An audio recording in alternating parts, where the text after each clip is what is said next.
పితా పుత్ర పవిత్రాత్మ నామమున ఆమేన్. ఈరోజు దేవుని వాగ్దానం.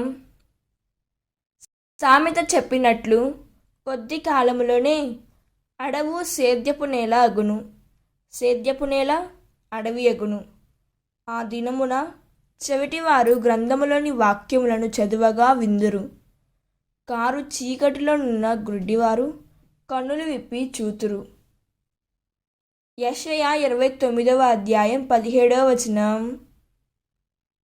ఈ వాక్యం మనకు ఏం చెబుతున్నదంటే, సేద్యపు నేల అడవిగా మారినట్టే వాక్యం వినిన హృదయం ఆత్మీయంగా చీకటిలో పడిపోతుంది.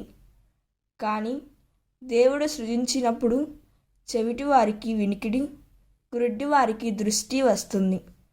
సత్యం స్వీకరించే హృదయం ఉన్నవారే నిజంగా మార్పు పొందుతారు. దేవుడు ఈ వాక్యం వింటున్న ప్రతి ఒక్కరిని దీవించునుగాక. ప్రార్థన. ప్రభువా, వినని చెవులకు వినికిడి, చూడని కన్నులకు దృష్టి ప్రసాదించుము తండ్రి.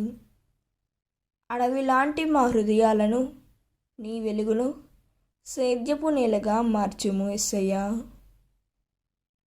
నీ వాక్యం మా జీవితాన్ని మార్చే శక్తిగా మారునుగాక.